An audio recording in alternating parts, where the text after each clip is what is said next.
আসসালামু আলাইকুম। Ambition of learn চ্যানেলের আরেকটা নতুন ভিডিওতে তোমাদের স্বাগতম। তো আজকে আমরা দেখব ভেক্টর থেকে অনলি এইচএসসি এর জন্য কিছু গুরুত্বপূর্ণ এমসিকিউ। তো আমরা এখন একটা মিশনকে কেন্দ্র করে রেগুলার ভিডিও আপলোড দেব। আমাদের মিশনের নাম হচ্ছে অনলি এইচএসসি। আশা করি তোমাদের সাড়া পাবো এবং তোমাদের সাড়া অনুযায়ী আমরা সামনের দিকে এগিয়ে যাব। তো চলো দেরি না করে আজকের ভিডিওটি আমরা শুরু করি।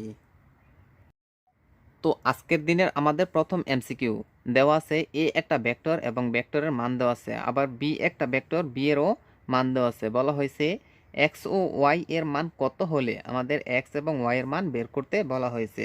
এক্স ও ওয়াই এর মান কত হলে এ ভেক্টর ও বি ভেক্টর পরস্পর সমান্তরাল হবে। ভেক্টর থেকে কিন্তু তোমার সমান্তরাল এবং লম্বর যেই এমসিকিউগুলো আছে এগুলো কিন্তু তোমার অ্যাভেলেবেল পরীক্ষার মধ্যে আসে। তো আমরা কিন্তু সমান্তরাল হওয়ার জন্য একটা শর্টকাট শিখেছিলাম, তো সেই শর্টকাট দিয়ে আমরা এখন এটা সলভ করব। তো আমাদের শর্টকাটটা কী ছিল যে এ এক্স বাই হচ্ছে বি এক্স সমান হচ্ছে এ ওয়াই বাই হচ্ছে বি ওয়াই সমান হচ্ছে এ জেড বাই হচ্ছে বি জেড। তো এই শর্টকাটটা দিয়ে কিন্তু আমরা সমান্তরালের যত ম্যাথ আছে সবগুলোই সলভ করতে পারবো। তো এখন শুধু আমরা কি করব, মানগুলা বসিয়ে দিব। তো দেখো আমাদের মান কি আসে যে এ এক্স মানে হচ্ছে 2 বাই বি এক্স মানে হচ্ছে ওয়াই, তারপরে হচ্ছে এ ওয়াই মানে হচ্ছে এক্স, আর বি ওয়াই মানে হচ্ছে 6, তারপর হচ্ছে এ তারপর হচ্ছে এ ওয়াই মানে হচ্ছে -4, আর বি ওয়াই মানে হচ্ছে -8। তো দেখো আমরা কিন্তু এখন মানগুলো বসিয়ে দিলাম। তো জাস্ট এখন সলভ করে উত্তরটা বের করতে হবে। তো দেখো আমাদের আনসার কি এসে, যদি আমরা এখন আর গুণ করে তাহলে এক্স এর সাথে ওয়াই যদি গুণ করে তাহলে এক্স ওয়াই ইকুয়াল টু আসে 12। আশা করি তোমরা এতটুকু বুঝতে পেরেছো। আর যদি আমরা এই পাশে করি তাহলে আসে, দেখো উপরও মাইনাস আছে নিচেও মাইনাস আছে, তো আমরা যদি মাইনাসটা বেনিশ করে দিই তাহলে এই 8x ইকুয়াল টু আমাদের আসে 24। তো এটা কিন্তু আমাদের মান আসে। তো দেখো এখন কি করতে পারি, আমরা x এর মানটা বের করতে পারি যে x ইকুয়াল টু আসে আমাদের 3। সুতরাং x ইকুয়াল টু 3। তো x এর মানটা যদি আমরা এখানে বসিয়ে দিই তাহলে কিন্তু আমরা y এর মানটা পেয়ে যাব। তো x এর মান যদি এখানে 3 বসাই তাহলে y ইকুয়াল টু আমাদের আসবে যে 12কে যদি আমরা কত দ্বারা 3 দ্বারা ভাগ করি তাহলে আমাদের মানটা আসবে 4। তো দেখো এক্স এর মান তোমার কত বের হয়েছে 3 এবং ওয়াই এর মান বের হয়েছে 4। তো এটা যেই জায়গায় আছে সেটাই তোমার সঠিক আনসার। তো দেখো এক নাম্বারটার কিন্তু আমাদের সঠিক আনসার, কারণ এখানে দেওয়া আছে এক্স ইকুয়াল টু 3 এবং ওয়াই ইকুয়াল টু 4। আশা করি তোমরা বুঝতে পেরেছো। তো আজকের দিনের আরেকটা মোস্ট ইম্পর্ট্যান্ট একটা কোশ্চেন, এই কোশ্চেনগুলো কিন্তু অ্যাভেলেবেল। বলা হয়েছে চিত্রে এ ও বি ভেক্টর দুইটির, তো দেখো এখানে এ ভেক্টর এবং বি ভেক্টর দেওয়া আছে এবং এদের মধ্যবর্তী একটা কোণ দেওয়া আছে যেটা নাকি থিটা। এই চিত্রটা এই চিত্রটা দিয়ে আমাদের 2 নম্বরটা সলভ করতে বলা হয়েছে। দেখো 2 নম্বরটার প্রথম কি বলা হয়েছে যে ডট গুণন বিনিময় সূত্র মেনে চলে। আমরা জানি যে ডট গুণন বিনিময় সূত্র মেনে চলে। তাহলে কিন্তু 1 নাম্বারটা আমাদের সঠিক হবে। তারপর ক্রস গুণন বিনিময় সূত্র মেনে চলে, এটা কিন্তু অবশ্যই না, কারণ হচ্ছে আমরা জানি যে ভেক্টরের ক্রস গুণন কিন্তু বিনিময় সূত্র মেনে চলে না। উম, এটার কিন্তু একটা ছোট ব্যাখ্যা আছে, তো আমি এই ব্যাখ্যাটা এখন দিব না। তো এরপর বলছে ক্রস গুণন বিনিময় সূত্র মেনে চলে না, এটা কিন্তু অবশ্যই রাইট হবে। যদি 2 নাম্বারটা সঠিক না হয় তাহলে অবশ্যই কিন্তু 3 নাম্বারটা সঠিক হবে। তো আমাদের আনসার কত, 1 আর 3। তো 1 আর 3 আমাদের আনসার। আশা করি তোমরা বুঝতে পেরেছো। তো এরপর আরেকটা কমন কোশ্চেন দেখো, এখানে বলা হয়েছে এ ভেক্টর ও বি ভেক্টরের মধ্যবর্তী কোণ থিটা। ধরে নিয়ে আমরা এই চিত্রটাকেই ধরে নিই যে এ ভেক্টর এবং বি ভেক্টরের মধ্যবর্তী কোণ হচ্ছে তোমার থিটা হলে বলা হয়েছে এ এর উপর বি এর লম্ব অভিক্ষেপ। এ এর উপর কি বের করতে বলা হয়েছে, বি এর লম্ব অভিক্ষেপ। তো এরকম এমসিকিউ সলভ করার ক্ষেত্রে তোমার কোনো ব্যাখ্যা জানতে হবে না, জাস্ট এটা মনে রাখবে যে কার উপর বলা হয়েছে। কার উপর বলা হয়েছে, বি এর উপর বলা হয়েছে, তাহলে লিখবে যে বি কস থিটা। কি লিখবে, বি কস থিটা। আর যদি তোমার এর উপর বলতো তাহলে লিখতে যে এ কস থিটা। আশা করি তোমরা বুঝতে পেরেছো। তো আমাদের সঠিক আনসার কোনটা হবে, অবশ্যই ডি। তো এই কোশ্চেনটা কিন্তু প্রায় সময় তুমি দেখবে বিভিন্ন বোর্ডের মধ্যে এসেছিল। তো আমাদের প্রথম ধাপের যে এমসিকিউগুলো ছিল সেই এমসিকিউগুলো কিন্তু শেষ। এখন আমরা দ্বিতীয় ধাপের এমসিকিউগুলো সলভ করব। তো বলা হয়েছে ভেক্টর ক্ষেত্রে বি ভেক্টর ভেক্টর ক্ষেত্রে বি ভেক্টর অঘূর্ণনশীল হলে নিচের কোনটি সঠিক? অর্থাৎ এখানে বি কিন্তু একটা অপারেটর, বলা হয়েছে যে বি ভেক্টর অঘূর্ণনশীল হলে নিচের কোনটি তোমার সঠিক হবে। তো দেখো এখানে একটি কথা বলা আছে যে অঘূর্ণনশীল। আমরা কিন্তু জানি যে কার্ল যদি তোমার শূন্য হয়, কাল যদি শূন্য হয় তাহলেই কেবল এটা কি হবে? অঘূর্ণনশীল হবে। আর আমরা জানি যে কার্ল হচ্ছে তোমার কি? ক্রস গুণন। কারণ এখানে দেখো কি আছে? ক। তো আমরা ক দিয়ে মনে রাখতে যে তো আমরা ক দিয়ে মনে রাখতে পারবো যে ক্রস গুণন। তো এখান থেকে কিন্তু আমরা সঠিক আনসারটা বের করতে পারবো যে ভেক্টর ক্ষেত্রে ভি ভেক্টর অঘূর্ণনশীল হলে নিচের কোনটি সঠিক? অবশ্যই আমাদের কি হবে? যে ক্রস গুণফল সমান 0 হবে। এটাই আমাদের আনসার। তো এরপর আমাদের নেক্সট কোশ্চেন। এই কোশ্চেনটা তোমরা একটু মুখস্থ করে নিলে ভালো হয়। বলা হয়েছে কোনো ভেক্টর এবং এর একক ভেক্টরের মধ্যবর্তী কোণের মান কত? কি বলা হয়েছে? কোনো ভেক্টর এবং এর একক ভেক্টরের মধ্যবর্তী কোণের মান কত? তো এর একক ভেক্টরের মধ্যবর্তী কোণের মান তোমার হবে 0, অর্থাৎ 0 ডিগ্রি কিন্তু আমাদের আনসার হবে। তো এটা তোমরা একটু মুখস্থ করে নিলে ভালো হয়। তো এরপর আমাদের নেক্সট কোশ্চেন। তো এই কোশ্চেনটাও কিন্তু অত্যন্ত ইম্পর্টেন্ট একটা কোশ্চেন। তো আমাদের দেখো কি দেওয়া আছে? আই কেপ প্লাস হচ্ছে জে কেপ, তারপর এখানে ডট দিয়ে বলা হয়েছে কে কেপ, এর মান আমাদের বের করতে বলা হয়েছে। তো এর মান কিন্তু খুব সহজেই বের করা যায়। তো সেটা কিভাবে দেখো? তো আমরা কে দিয়ে কি করব? এই দুইটাকে গুণ করব। তো আমাদের আসে যে আই ক্যাপ ডট হচ্ছে কে ক্যাপ প্লাস হচ্ছে জে ক্যাপ ডট হচ্ছে কে ক্যাপ।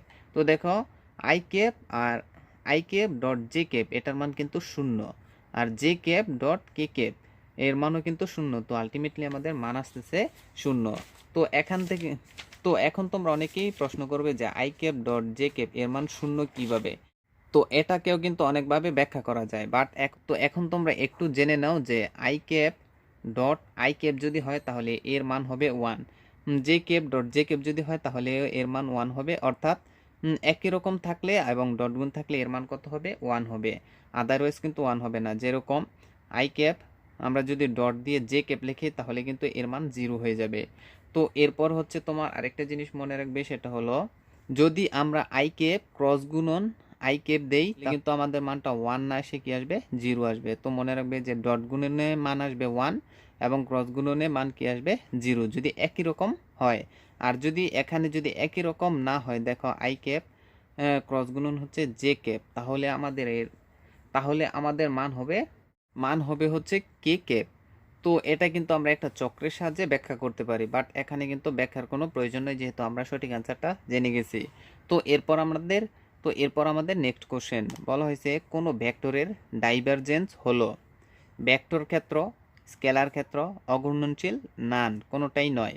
তো দেখো এটাও কিন্তু খুব সহজেই বের করা যায়। আমরা জানি যে ডাইভারজেন্স কি ক্রস গুণন না তোমার ডট গুণন? দেখো ডাইভারের প্রথমে কি আছে? দেখো ডাইভারের প্রথমে কি আছে? ড।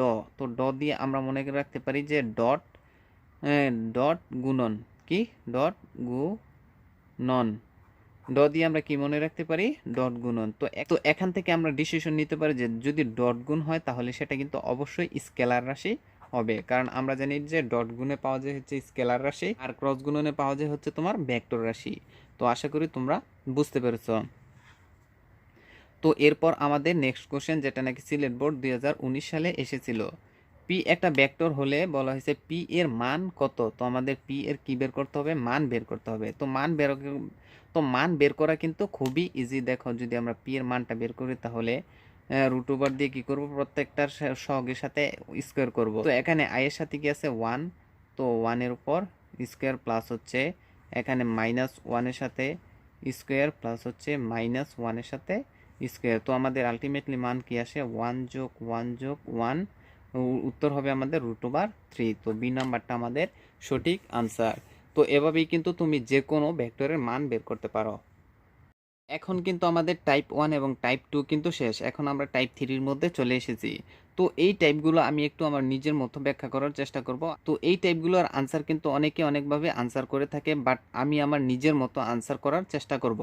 তো দেখো আমি যেভাবে সলভ করতাম এই এমসিকিউগুলা, এখানে একটা ত্রিভুজ দেওয়া আছে, বলা হয়েছে কোনটি সঠিক।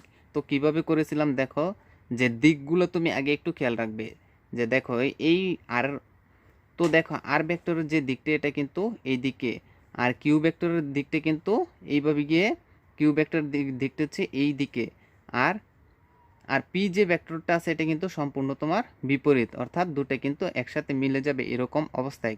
তো আমি যেভাবে সলভ করতাম সেটা হলো যে দেখতাম যে কার দিক একই দিকে সেগুলো আলাদা লিখতাম, যে আর ভেক্টর প্লাস হচ্ছে কিউ ভেক্টর এভাবে লিখতাম, আর পরেরটা সমান দিয়ে পি ভেক্টর লিখতাম। ভেক্টর যোগের বিধি বা বিয়োগের বিধি দিয়েও কিন্তু সলভ করতে পারি। তো এখন দেখো আমাদের আনসার কিন্তু চলে এসেছে। তো তোমার কোনটা সঠিক আনসার হবে? তো অবশ্যই কিন্তু সি নাম্বারটা আমাদের সঠিক আনসার হবে, কারণ কি দেখো এখানে পি ভেক্টর ইকুয়াল টু হচ্ছে আর ভেক্টর প্লাস হচ্ছে কিউ ভেক্টর, আমি কিন্তু এখানে প্লাস লিখেছি।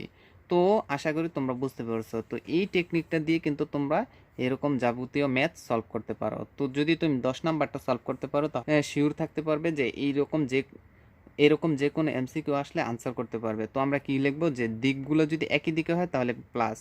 দেখো এন এর দিক যেই দিকে এম এর দিক কিন্তু ঠিক একই দিকে, অর্থাৎ এভাবে গিয়ে এভাবে কিন্তু চলে এসেছে, আর এটা কিন্তু বিপরীত। তাহলে আমরা লিখতে পারি যে এন ভেক্টর প্লাস হচ্ছে এম ভেক্টর ইকুয়াল টু হচ্ছে এল ভেক্টর। তো দেখো এখান থেকে আমরা কিন্তু সঠিক আনসারটা বের করতে পারি। তো এর সঠিক আনসার কোনটা হবে? তো এর সঠিক আনসার কিন্তু ডি নাম্বারটা হবে। তো ডি নাম্বারটা কেন? দেখো আমাদের কি এসেছিল যে এন ভেক্টর প্লাস হচ্ছে M vector equal to L vector.